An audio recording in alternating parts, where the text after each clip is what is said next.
ജനാധിപത്യ കലാസാഹിത്യവേദിയുടെ പ്രഥമ സദ്ഭാവന അവാർഡ് എം.ആർ. തമ്പാന്. 25,000 രൂപയും പ്രശസ്തിപത്രവും ഫലകവും അടങ്ങുന്നതാണ് അവാർഡ്.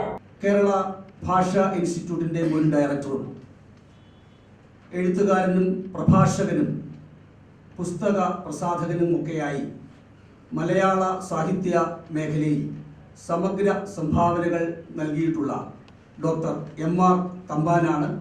അദ്ദേഹത്തിനാണ് ജനാധിപത്യ കലാസാഹിത്യവേദിയുടെ പ്രഥമ സദ്ഭാവന അവാർഡ് സമ്മാനിക്കുന്നത്. ഓഗസ്റ്റ് 20-ന് ദേശീയ സദ്ഭാവന ദിനാചരണത്തിന്റെ ഭാഗമായി നടക്കുന്ന പരിപാടിയിൽ അവാർഡ് കൈമാറും.